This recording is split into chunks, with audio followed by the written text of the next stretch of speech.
agradecemos al doctor Jaime Uribe por su presentación. Y bueno, ahora toca el turno del maestro Joan Said Beltrán. Él es egresado de aquí del colegio, ¿verdad? De la maestría en desarrollo urbano sustentable. Voy a hacer una presentación también breve de él. Él es arquitecto del Instituto Tecnológico de Pachuca. Tiene la maestría aquí, como les comentaba, del Colegio del Estado de Hidalgo en desarrollo urbano sustentable. Es miembro del Colegio de Arquitectos. Es también profesor investigador de la Universidad Autónoma del Estado de Hidalgo y bueno, también dirige el despacho Amorfos Arquitectos y también condujo un programa de radio que se llama Nodo Radio. Entonces, pues bueno, como ven, es una persona muy inquieta y nos va a presentar el tema de análisis de los factores que condicionan la movilidad urbana en la ciudad de Pachuca, Hidalgo. Le doy la palabra y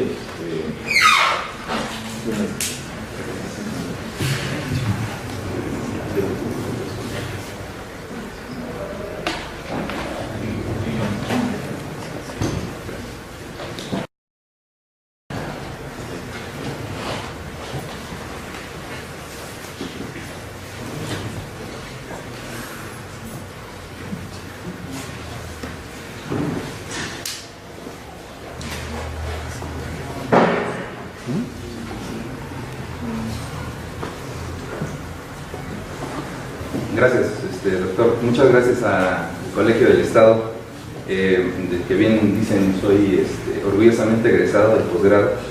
Especialmente gracias al doctor Sergio, que nos hizo la invitación para poder presentar parte de lo que nosotros presentamos como proyecto de investigación final en el posgrado. Me da mucho gusto encontrarme con mis profesores, con el doctor César, con el doctor Maximiliano y con muchos otros que seguramente ahorita saludaré. Y la importancia que recabe el aspecto de la movilidad urbana, yo creo que en los últimos tiempos, no solamente en el estado de Hidalgo ni en Pachuca, sino en todo el mundo, es una de las situaciones más trascendentes. Como bien escuchábamos con el doctor Uribe, una serie de políticas que se establecen como diferentes agendas en los diferentes municipios, pues otorgan y configuran no solamente el espacio urbano, ¿no?, sino la vida misma de las personas. Yo quiero empezar con esto, ¿no? Primero hay que entender que vivimos en un mundo eminentemente urbano. La imagen que ustedes pueden ver ahí son patrones globales de urbanización del año 95 de las Naciones Unidas. Interesante ver cómo se mueve toda esta situación. Si yo cambio y me muevo a 2015, pues por supuesto entendemos que nos encontramos con una situación de un crecimiento poblacional en una extensión de territorio determinada, es decir, crece la población, no crece el territorio está determinado. Si entendemos ahora por medio de gráficas, podemos entender un poquito más cuál es nuestra situación, no solamente de las problemáticas que se encuentran las ciudades, sino también los estudios que estos tienen que ver con la implementación de las políticas. La primera es, ustedes pueden ver ahí el cruce de la línea verde, que es la población urbana en un periodo de tiempo, y contra la población rural, pues las tendencias que podemos observar, pues son muchas de las que hoy en día vemos no solamente en los medios de comunicación, sino en muchas de las investigaciones que están presentes en los estados. Evidentemente, considero que esto es un problema urbano. Entonces, tanto posgrados como investigaciones como las que se desarrollan en el colegio son de vital importancia. Una problemática urbana implica esto, ¿no? Esto es el World Cities Report del 2016 acerca de qué es lo que está sucediendo con los entornos urbanos. Aquí quiero recabar específicamente algo. ¿Cuáles son las condiciones que establecen los problemas? Cambio climático, inequidad, inseguridad, exclusión, vivienda informal. Y esas las recalqué porque son algo que yo considero que está relacionado directamente con el tema que les vamos a platicar, que es movilidad urbana o desplazamientos.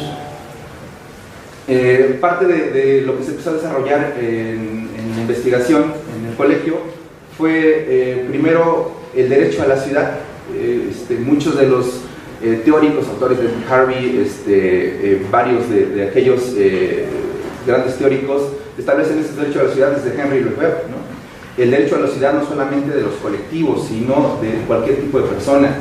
Si lo incluimos esto como parte del derecho a la ciudad, como el derecho a la movilidad, y lo tratamos de entender como algo legal, podemos encontrarnos algo tan elemental como la Constitución, ¿no? En el artículo 11, todo hombre tiene derecho a viajar por la República o por su territorio y mudar de residencia, eso es la Constitución. Pero pues yo creo que lo importante para comenzar la discusión es entender primero qué podemos saber sobre movilidad, ¿no?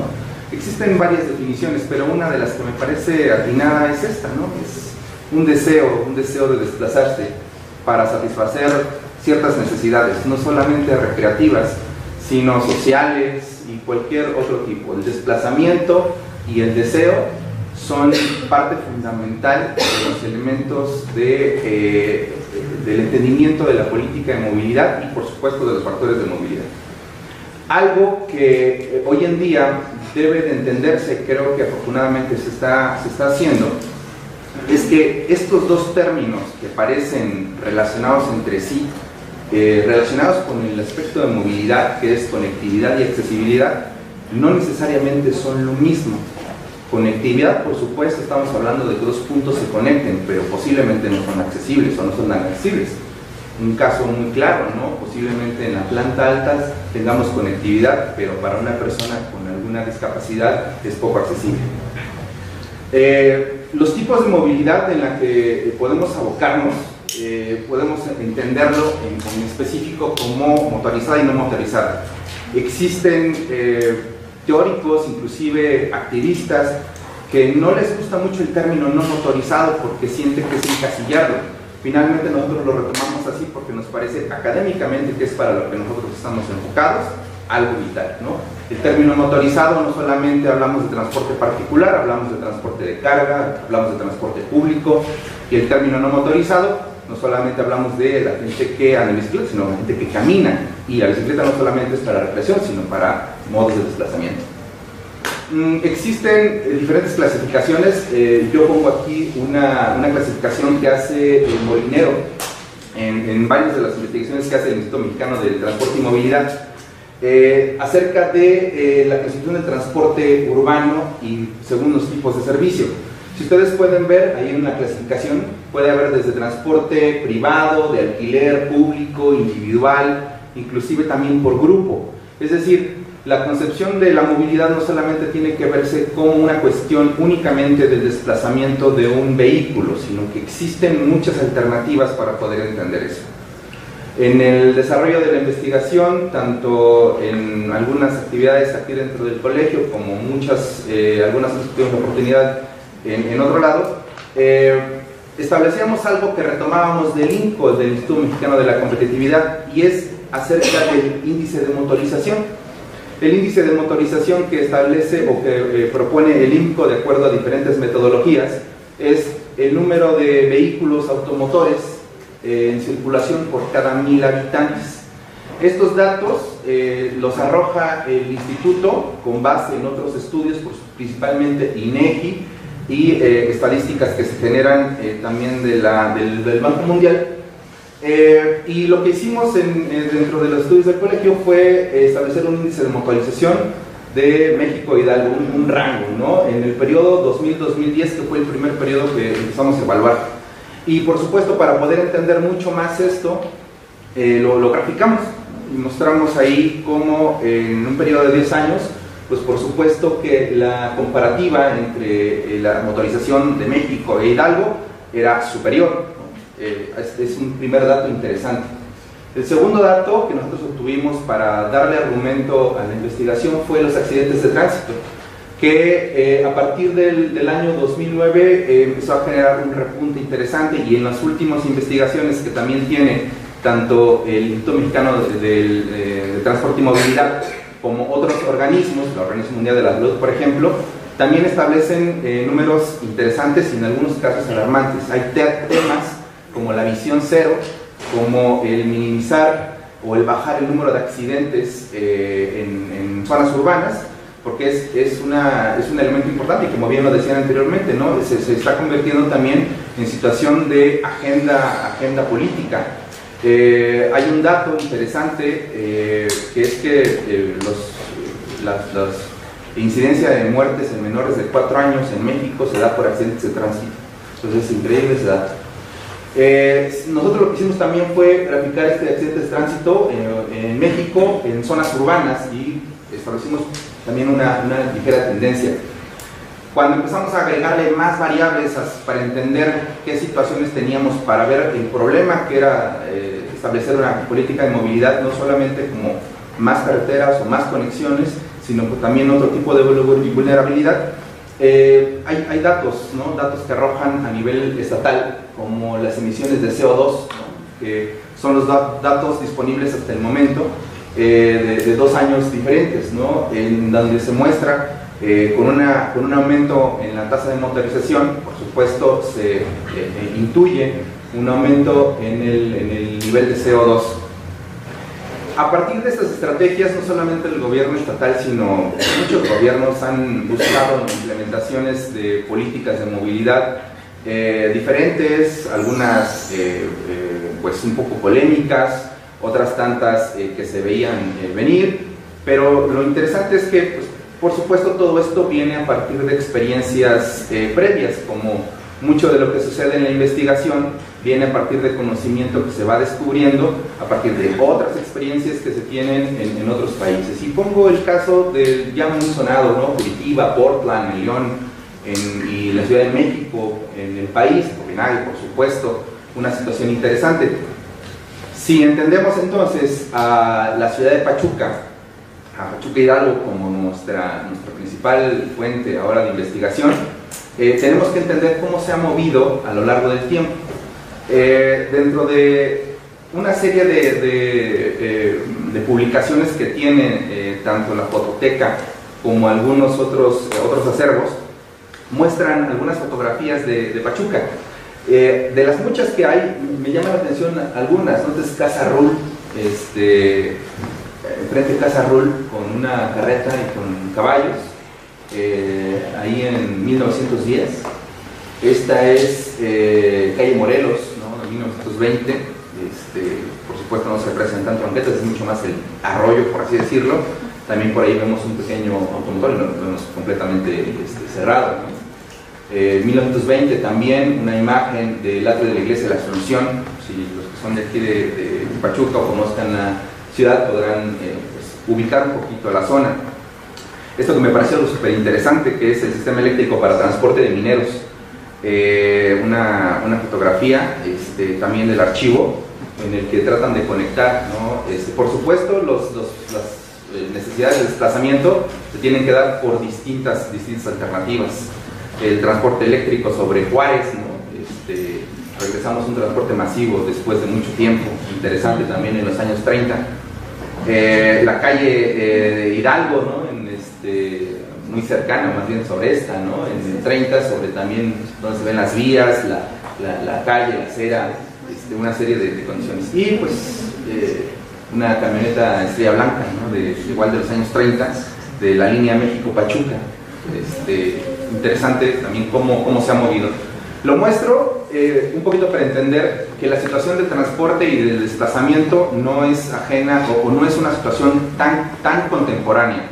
Es decir, hemos tenido problemas de desplazamiento constantemente. Se nos empieza a masificar, por supuesto, por el aumento de la población. Aquí datos, otra vez, del segmento que nosotros evaluamos aquí en la parte del colegio. Lo que hacía INCO era establecer los vehículos automotores y nosotros lo que hicimos fue tomar un poco de los datos y agregarlos: automóviles para pasajeros, para particulares, camiones de carga, motociclistas, y nos da un total. Lo que hicimos fue, de acuerdo al INCO, obtener el índice de motorización cruzando vehículos automotores, es decir, número de vehículos registrados aquí en la zona de Pachuca, contra el número de kilómetros por carretera, kilómetros de carretera en la misma zona, y pues nos da un índice de motorización. Graficamos la información y por supuesto la relación entre vehículos automotores con el número de carreteras, es inversa, es decir, que parecería que hay más coches que kilómetros de carretera, de acuerdo a esta relación, a esta metodología del INCO. El INCO hace algunos años publicó esta tablita, ¿no? Esta tablita que fue uno de los elementos interesantes que empezó a lanzar focos, no solamente a los investigadores, sino también a la sociedad civil. Este dato acerca de algo que llaman congestión vehicular potencial, dice INCO que alguno de los factores que puede incidir en que una ciudad no sea competitiva puede ser si el índice de motorización o de la congestión vehicular es alto. ¿Qué significa? Que haya muchos coches, desincentiva o inhibe muchas de las cosas que tiene la ciudad por mejorar en condiciones de competitividad.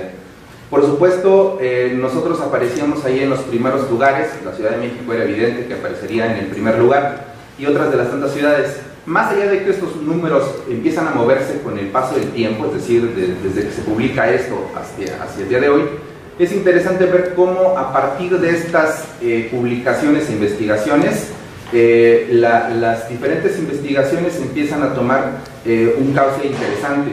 Las acciones de política urbana también empiezan a tomar un cauce interesante. Y es donde empezamos a entender qué situación tiene que ver con la cuestión del transporte público o el transporte no motorizado también. Hay algo que también está relacionado con esto del INCO, que es el ciclo de dependencia del automóvil. Existen autores, por ejemplo, aquí retomo a Todd Littman, que establece un criterio que se llama gestión de la movilidad para México, que es el ciclo de la dependencia del automóvil. Y él establece que puede ser un ciclo vicioso, es decir, si nosotros tenemos un automóvil y más automóviles, pues podemos tener más necesidad de vías. Si le damos más vías, podemos tener más necesidad de automóviles. Es decir, si hay más oferta de calles, va a haber, por supuesto, más automóviles que pueden estar presentes. Por supuesto, no dejan de ser teorías que algunos consideran que están comprobándose. Sin embargo, son modelos que pueden analizarse con mucha profundidad. Este es un dato interesante que obtuvimos, y nos hicieron favor de aportar, que son los viajes por municipio en la zona metropolitana de Pachuca. Eso es parte del proyecto de estudios del tren suburbano que se hizo para la región sur del estado de Hidalgo. Interesante a ver los viajes por persona que ocurren en Pachuca. Son 2.5 viajes por persona, es decir, si yo voy de un punto a otro es un viaje, si regreso son 2 viajes, pero este punto 5 me está hablando de hay otras cosas que también consideran. Graficamos los elementos y podemos encontrar ahora ya mucho más segregado, por eso van a ver la variante, el total de viajes hacia Pachuca, que se convierten en una cantidad tremenda de viajes, no solamente a Pachuca, sino también en la zona metropolitana. Interesante ver estos datos, ¿por qué? Porque muchos, inclusive discursos gubernamentales establecen que hay una prioridad en la política urbana para el transporte público, porque la gran mayoría de los desplazamientos que ocurren no solamente en la zona metropolitana de Pachuca, sino también en varias ciudades de México, se da a partir del transporte público y de mecanismos no motorizados. Particularmente en la investigación estuvimos centrados en la movilidad no motorizada, que es movilidad peatonal y movilidad ciclista. Hay algo que nosotros establecíamos desde el principio. Cuando empezamos la investigación y a discutir esto, algunas personas nos hacían retroalimentación y pensaban que nuestra investigación iba para acá, para ese tipo de movilidad ciclista. Sin embargo, en realidad, nuestro tipo de movilidad se debe entender así. Hay muchas personas que utilizan diferentes vías de transporte para poder moverse. No solamente para llegar de un punto a otro, sino también para entender las diferentes situaciones. Explico rápidamente, ahí se dan cuenta, hay una serie de fotografías que hemos tomado a lo largo de este tiempo, donde hay situaciones interesantes dentro de la ciudad, son fotos dentro de la ciudad, que muestran algunas de las personas tomando alternativas de movilidad no motorizada para desplazarse. Finalmente, hay algunos factores que nosotros consideramos ahora en estas recientes investigaciones que condicionan la movilidad. Existen varios autores, suman cada vez más elementos condicionantes en la movilidad. Rescatamos solamente algunos, ¿no? Movilidad de ingreso, edad, género, vivienda y uso de suelo. Lo primero es importante, ¿por qué movilidad de ingreso? Hace un tiempo me preguntaban, ¿qué opinas del sistema masivo de Tusobús? Digo, el sistema me parece excelente, siempre que sea aportación al transporte público debe ser apoyado completamente, ¿no? Lo que sí se me hace complejo entender, y lo veo desde el punto de vista del usuario, es un incentivo. Hay autores que dicen que todos nos movemos a partir de incentivos. Si existe un incentivo que me logre subir al transporte público y que yo pueda dejar el automóvil como política de movilidad, porque no solamente es establecer un transporte, sino desincentivar el uso, generar espacios mucho más amigables, pues por supuesto va a tener cada vez más éxito. Sin embargo, si el incentivo no está ni en la parte económica, es decir, el transporte en total me sale un poco más caro, y tampoco está en cuestión del tiempo, es decir, si el transporte me deja un poquito más de tiempo, pues por supuesto tiene que haber ajustes al modelo. Estas situaciones que inciden en la movilidad, por supuesto, se convierten en un tema de política pública. Si tiene que estar subsidiado el sistema de transporte, si tiene que haber otro tipo de alternativas, si tienen que ajustarse rutas alimentadoras, se tendrán que hacer y la gente tendrá que tomar decisiones. Pero finalmente este es un elemento que hay que entender muy bien y que, como bien lo comentaban hace un rato, son elementos que la sociedad civil está manifestando y que es evidente que se necesitan también evaluar. La siguiente es la movilidad y la edad. Hay una serie de investigaciones también que establecen este desplazamiento que se tiene no solamente en niños, sino en adultos mayores. La movilidad no solamente se da para el trabajo, sino también para la recreación y la escuela. Entonces, si nosotros podemos entender que este tipo de movilidad establece ciertos criterios para la estructura de transporte, pues puede ser cada vez mejor aceptada. Relacionado con movilidad de género, puse ahí un dato de una publicación, establece en Tusobús cambiará de horarios. Quizás como muchos de aquí, utilizo el transporte público de manera convencional. Hay lugares en la ciudad de Pachuca y en su zona metropolitana que después de tal hora ya no podemos movernos si no es pagando un taxi que posiblemente cobre un porcentaje más del precio, o teniendo que movernos en un auto particular. Es decir, es una movilidad que no es una decisión, sino que está obligada. Existen zonas también en la ciudad de Pachuca en las que el desplazamiento en fines de semana se hace determinado tiempo. Por ejemplo, donde yo vivo, si uno quiere tomar el transporte público hacia cierto sector de la ciudad, tiene que esperarse 30 minutos o una hora para que pase una combi para llegar a las zonas de mayor densificación.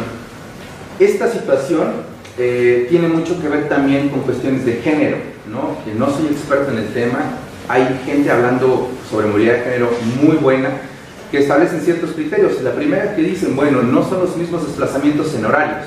Y ahí pongo el caso de Tusobús, porque he escuchado del lado de la gente que apoya el sistema aquellas situaciones benéficas en el sentido del horario del transporte. Por supuesto, hay muchas cosas que tendrían que cuestionarse, pero sin embargo, estas alternativas de movilidad en horarios a veces complicados para gente que sale de la escuela. En la Universidad Autónoma, por ejemplo, la última clase termina a las 9 de la noche, en otras escuelas tengo entendido que terminan a las 10 de la noche, entonces se vuelve complejo el desplazarse. Por supuesto, si vemos que existe una temática de género, una violencia también hacia la mujer, en el sentido de los horarios, porque puede ser un espacio vulnerable, por supuesto que es un tema muy específico para tratar en el tema de movilidad. Movilidad de vivienda, en uno de los últimos puntos. Algo interesante que establecen algunos autores, pongo ahí una gráfica que retomo de un artículo de la Universidad Autónoma, se llama Los Nuevos Residentes de Pachuca, y en la que muestran las etapas de crecimiento inmobiliario de Pachuca. Interesante ver cómo hemos crecido, y parece ser que se ha convertido en una política, digamos que muy normal, ¿no? Aunque los economistas, inclusive aquí en mis clases, me enseñaban acerca de las teorías del valor del suelo y de la localización. A mayor distancia, pues en algunos casos el precio del suelo suele bajar, ¿no? Mientras más cercano se encuentre dentro del centro de población, pues por supuesto goza de mayores beneficios, pero puede resultar más caro.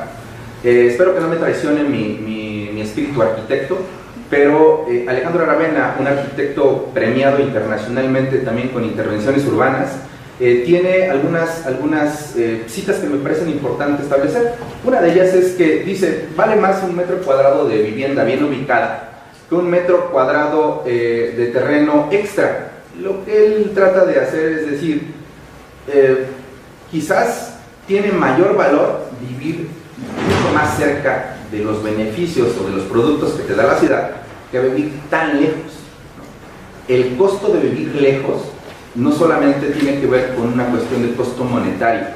A veces cuando platicamos entre colegas, inclusive entre mismos alumnos, sale a la discusión sobre el hecho de dónde vivimos. Una política ha establecido que nosotros vivamos en un lugar de acuerdo a las posibilidades que tenemos de comprar una vivienda. Un desarrollador puede llegar y comprar un terreno, no hay ninguna ley o no hay ningún reglamento tan específico que diga no lo puede hacer aquí, simplemente lo hace, desarrolla, lo urbaniza, construye, vende, y en ese momento el problema ya es del Estado, ¿no? El Estado tiene todo el problema de dotarle de recolección de basura, de agua, de electricidad, de transporte público, como les acabo de comentar, y por supuesto las condiciones de movilidad son completamente relacionadas con el tema de la vivienda. Y por último, este factor también interesante en el que nos estamos ahora centrando en la investigación es movilidad y el uso de suelo.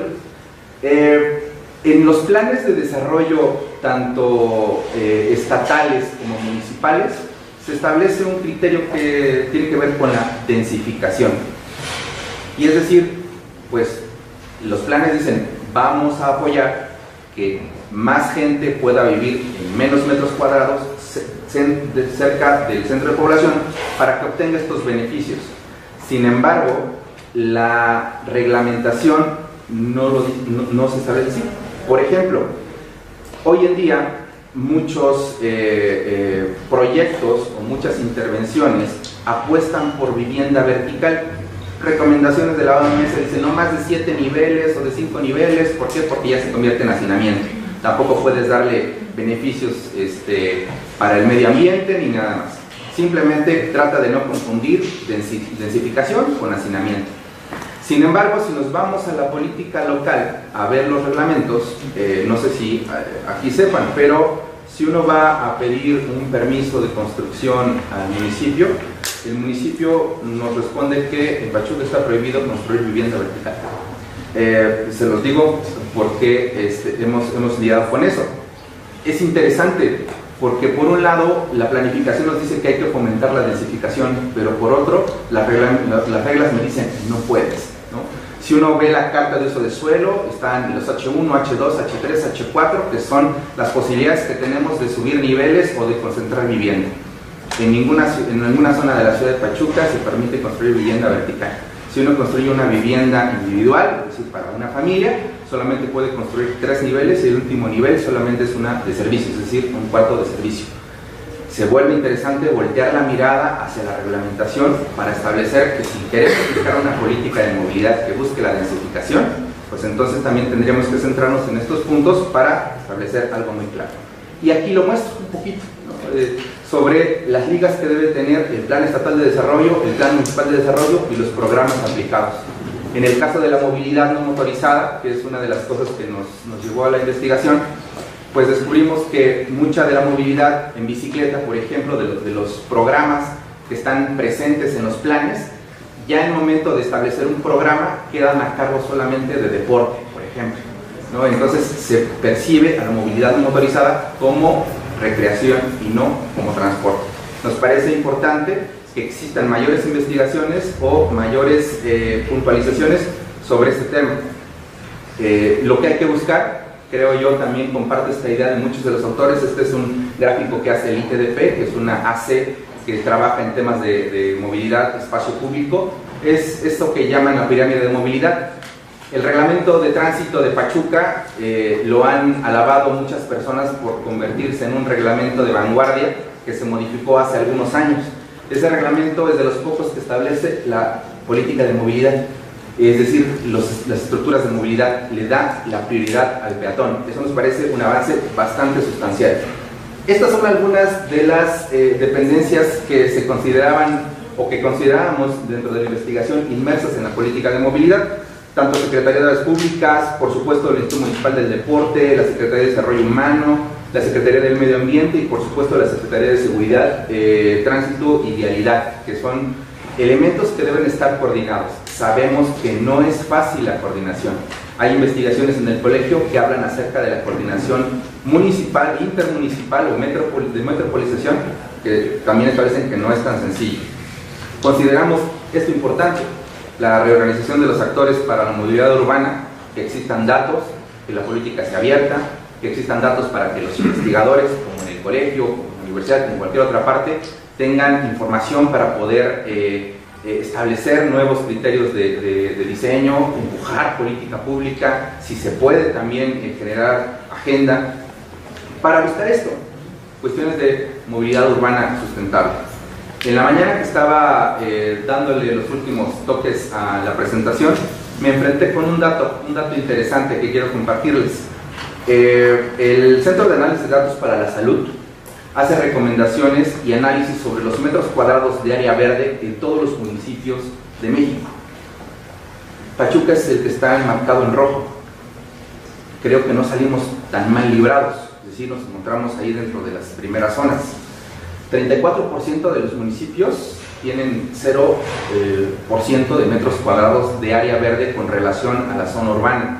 Interesante también que si existen políticas de movilidad, de uso de suelo, estén relacionadas con esto. Una gráfica de Pachuca, en el sitio web que pueden ver ahí, se puede jugar un poquito con los datos para ver cómo se va graficando los metros cuadrados que están disponibles.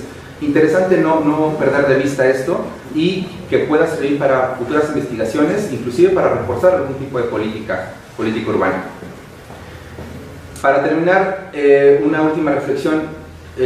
Una de las situaciones que observamos al momento de observar la política de movilidad es la compleja relación que existe y la coordinación existente entre los niveles de gobierno.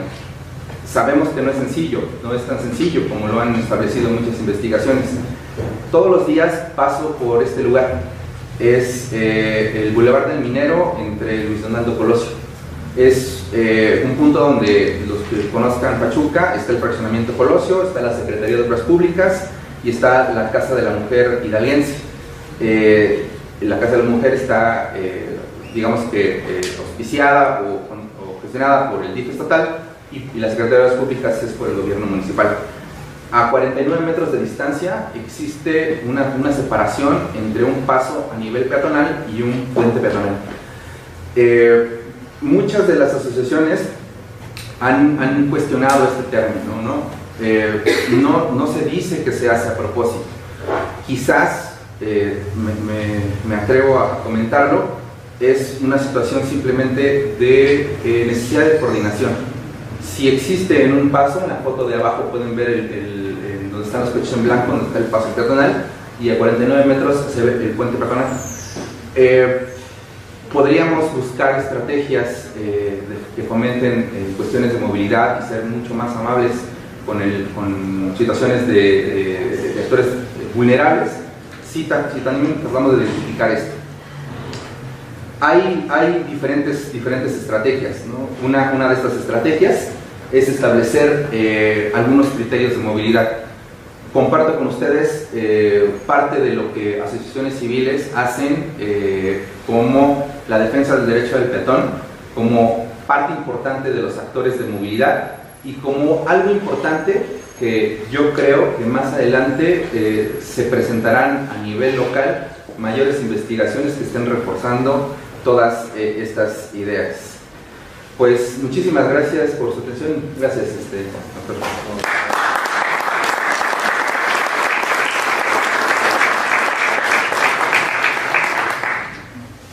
Le agradecemos a Joan por su exposición, también al doctor Jaime Uribe, y quisiera darles la palabra a ustedes para ver si tienen algún comentario, duda, pregunta.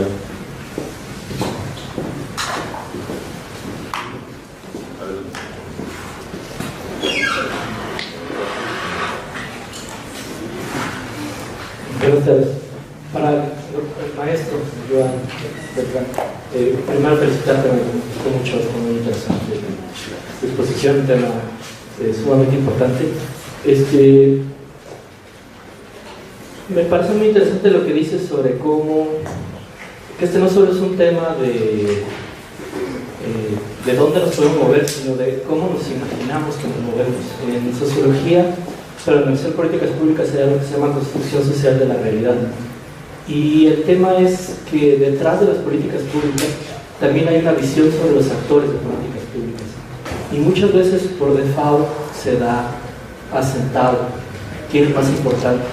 Y me parece que lo que está pasando, y de eso quisiera tu opinión, es que es muy claro que en México en general, aunque las políticas públicas en sí digan en los reglamentos y tal que hay prioridad para el transporte público, la verdad es que nuestra mentalidad es más importante los carros, por una cuestión cultural y de estatus. Pues, ¿no? Nadie quiere moverse en bicicleta porque te sientes degradado, ¿no? Es así de sencillo, o sea, todo el mundo quiere andar en carro y si es más grande mejor, y entonces tengo más derechos si traigo carro, lo puedo ver en la calle todo el tiempo, ¿no? Los que traen carro piensan que tienen que pasar primero de todo, ¿no?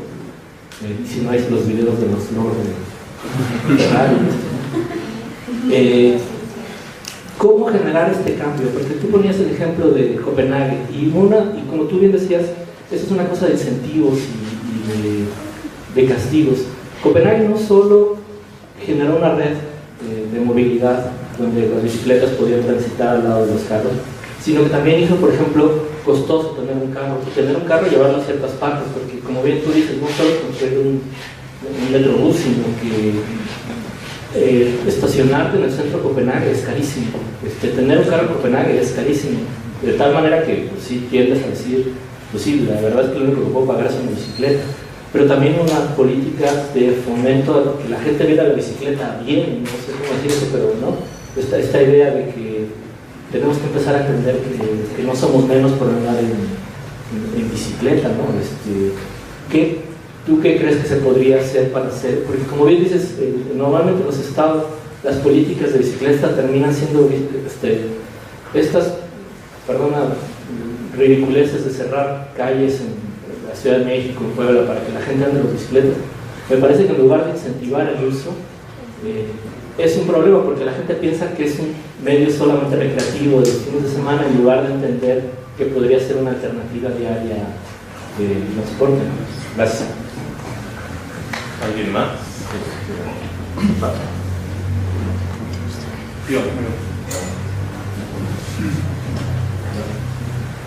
Gracias. Antes que nada, felicitaros al doctor, muy buena exposición, excelente, al maestro y contento al maestro. Aquí para agradecer un poco tu proyecto en la ciudad de Pachuca, la Secretaría de Planeación hizo un sistema de transporte híbrido de bicicletas que funciona desde el mes de enero. Ya tenía el plan anteriormente.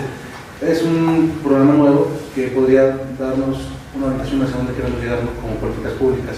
Muy bueno, las bicicletas son de muy bajo costo, costos, no recuerdo, 365 al año, $1 por día, y se usa como un transporte de estación a estación. Está limitado momentáneamente a 7 estaciones, pero si el uso es frecuente, bueno, pues vamos a hacer un buen sistema de movilidad en la ciudad de Pachuca. Ese era mi comentario. ¿Alguien más?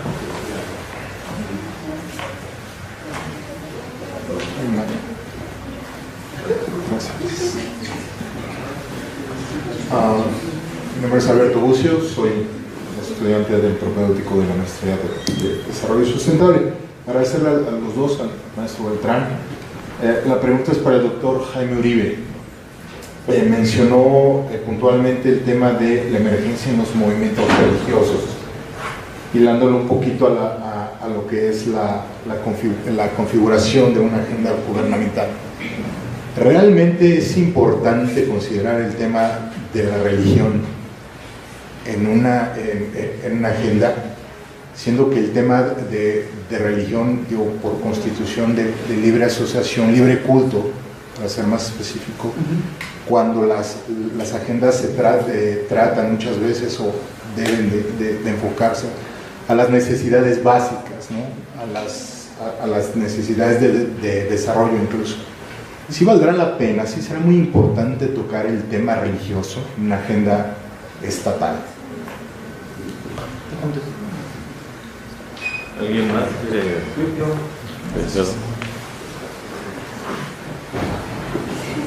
Yo muy breve, soy Francisco Andrés, también en el propedéutico de Desarrollo Sustentable. Una pregunta muy sencilla al doctor Beltrán, al maestro Beltrán. Felicidades por la exposición primero. En segundo lugar, hay una discusión muy fuerte sobre la continuidad del proyecto de Tuzobús.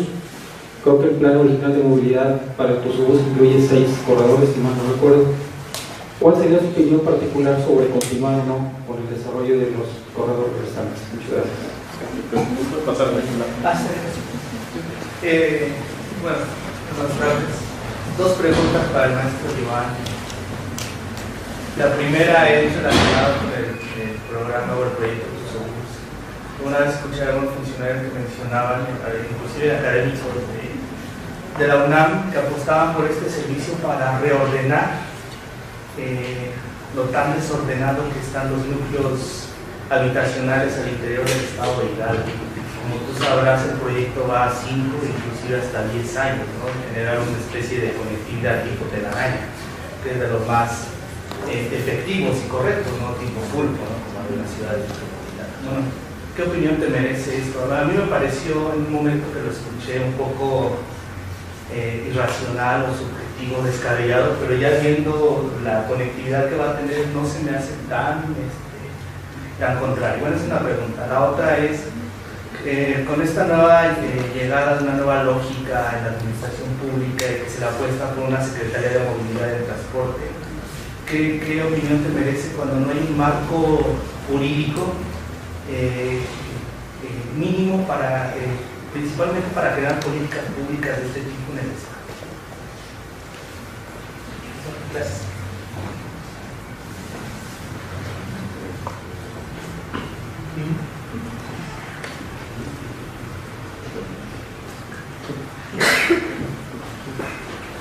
Bien, voy a dar en orden como nos las fueron preguntando. Primero, yo comparto la idea de que los seres humanos nos movemos a partir de los incentivos, y no hablo solamente de movernos, es decir, tomamos decisiones de acuerdo a los incentivos. En el caso de la movilidad urbana, como bien lo decían, en ciudades que se han convertido en éxitos, Portland, Copenhague, comenzaron teniendo serios problemas de transporte, ¿no? Serios problemas de congestionamiento también, y los incentivos comenzaron a hacer. Existen algunas discusiones, inclusive hemos tenido pláticas con algunos colegas, hemos escuchado también a algunos panelistas hablar sobre estos incentivos, y lo que digo un poquito, ¿no? Si a una persona le llevas y le dices, tienes que utilizar el transporte público porque es lo mejor para la ciudad, no sé si la naturaleza humana o nuestra conciencia nos lleve a, sí, ok, está bien por la política de movilidad, voy a subir el transporte. Creo que es lo último que pensamos. Pero si el incentivo está desde el punto de vista positivo, que tengo mayor distancia, mayor conectividad, menos tiempo y con un costo accesible, por supuesto lo puedo hacer. Los que vamos en transporte público recordarán pues, que ir en una combi completamente fuera de proporción es muy peligroso, pero a veces tomamos esa decisión por la velocidad.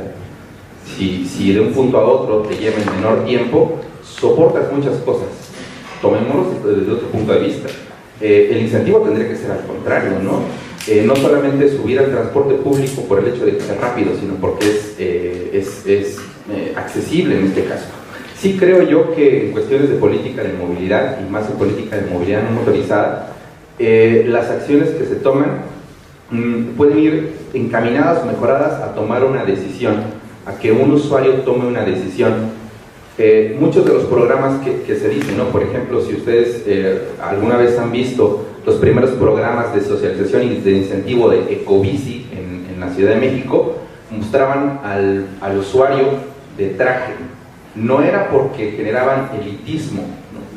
Según los objetivos, era por decir cualquier persona lo puede tomar. Ahora, tener un traje no significa ser élite, ¿no? Significaba simplemente ir al trabajo, posiblemente. Muchas de las acciones que se tratan de hacer es tratar de incentivar y cambiar la perspectiva que se tiene.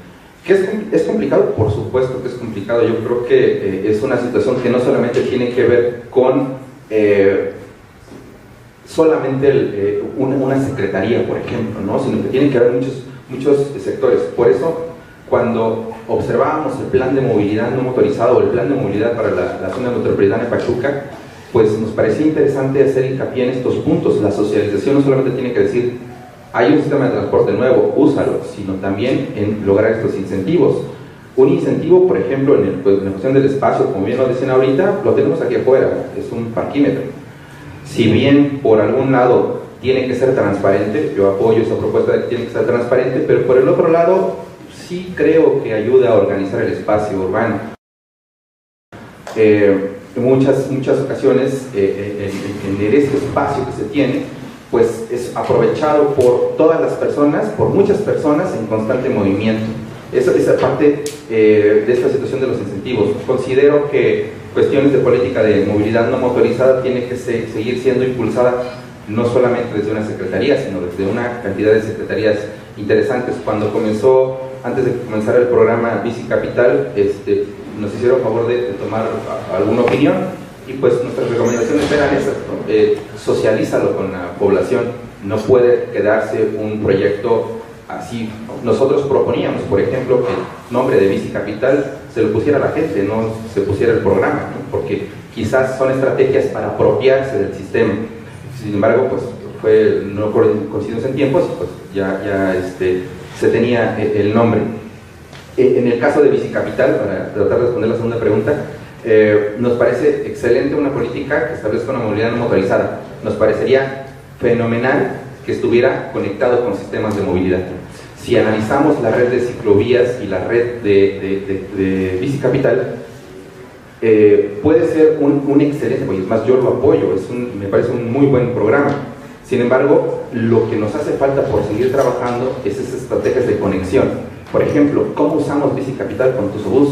¿Cómo usamos Bici Capital con transporte urbano, transporte público?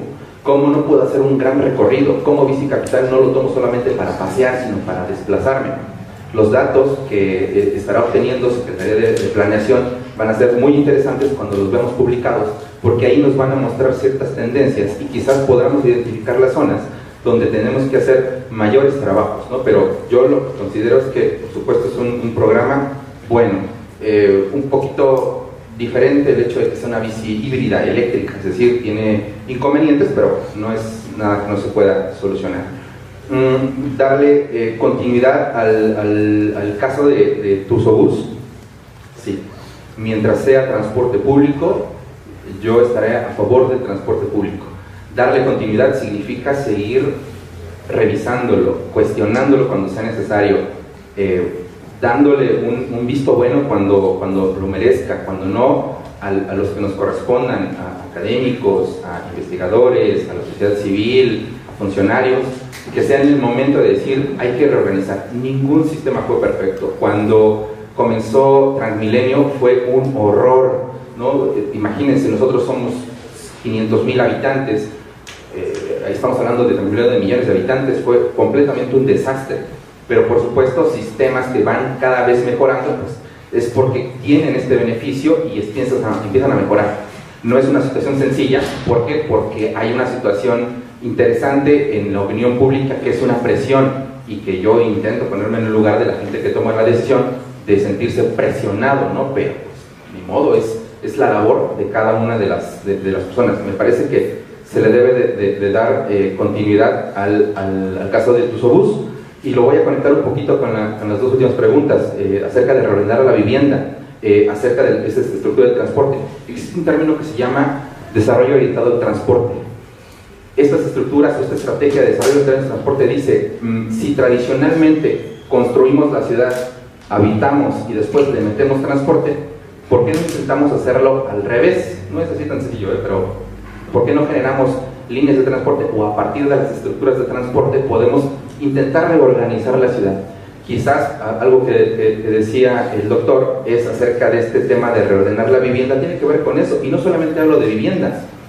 El sistema de transporte lo que intenta o está intentando Tusobús, por eso creo que hay que darle el beneficio de que seguir cuestionándolo y apoyándolo cuando sea necesario, es porque no solamente trata de poner un camión en la vía, trata de reestructurar todo un sistema. Los que estén cercanos, inclusive los que conozcan algún concesionario, se darán cuenta cuál es la dinámica, ¿no? El concesionario es un dueño que tiene combis, puede ser uno o varios combis, ¿no? La combi tiene que dar un determinado dinero cada día. Si ustedes se han percatado, cuando la combi llega un minuto tarde, un segundo tarde, le cobran o le quitan vueltas, ¿no? La decisión que toma la persona, el chofer, es ¿qué hago? ¿No acelero? O si acelero y llevo mi dinero. Es una decisión que está tomando. Al final, su decisión nos cuesta a todos, pero está orillada por la estructura de transporte en la que viven. Si a esta persona lo limitas, no le pones seguro, no le pones ni siquiera baños para ir a hacer sus necesidades, ¿no? Todo está perfecto para tener un sistema de transporte cuestionable. Mejorarlo no significa cambiar de unidades, podrías capacitar N veces a los choferes, pero el chofer tiene una decisión y traten de verlo como una persona, tiene una familia, un hogar en el que tiene que llevar recursos. Si no hay recursos, pues por supuesto el hogar no se mueve. Él toma una decisión, la decisión es esa y nos afecta a todos, por supuesto. Creo yo, también estoy, pues digamos que del lado de esta parte del desarrollo orientado al transporte, como esta línea. Creo que si Tuzupús existe, con las troncales, bueno, con la troncal y con las próximas troncales, deberíamos darle este beneficio y no solamente eso, seguir cuestionándolo y decir las cosas que a lo mejor tendrían que afinarse.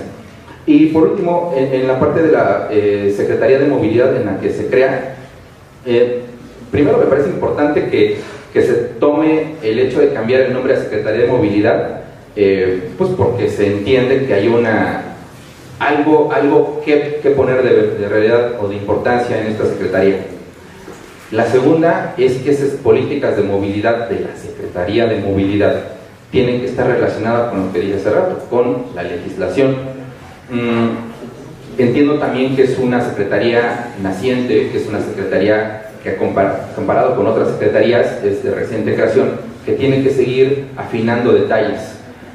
Otras estructuras de ciudades tienen gestores de movilidad, tienen administradores de transporte y un sinfín de estructura que me parece que suena interesante, pero también comparto la idea de que no solamente tiene que verse como una etiqueta, ¿no?, de una secretaría, sino como una estructura para apoyar el transporte público.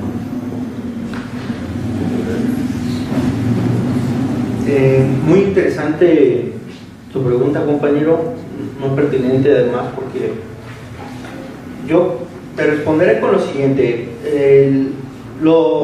El crecimiento, el asunto no es que existan grupos religiosos no católicos dentro de la ciudad de Pachuca, por decirte una cosa. Ese no es la problemática, sino que la problemática desde mi punto de vista es cómo se trata la cuestión del crecimiento, la afiliación, la apropiación de espacios públicos y la acción extraeclesial de estos grupos.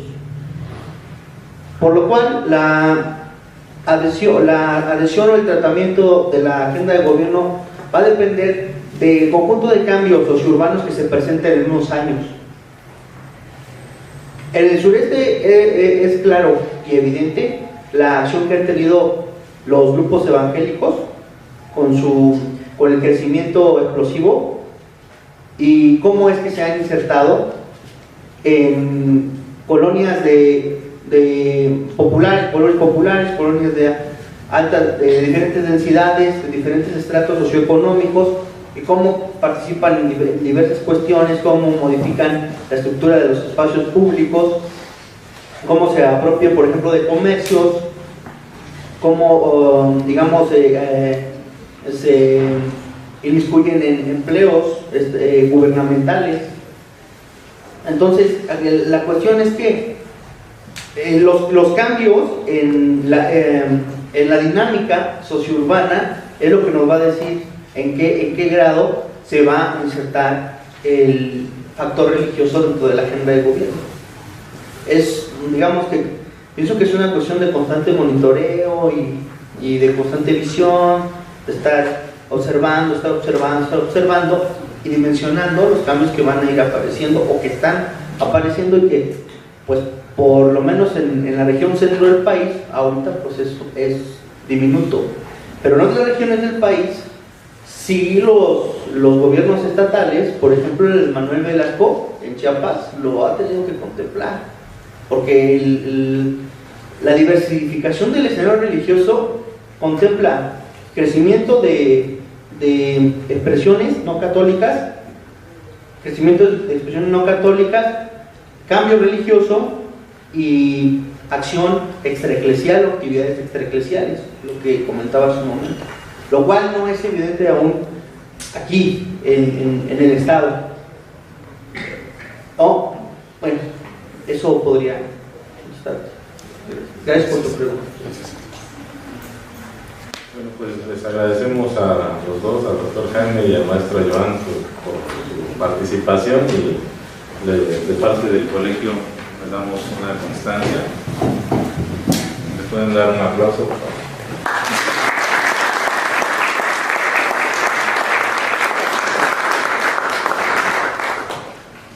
Y bueno, pues los esperamos para la próxima sesión. Muchas gracias.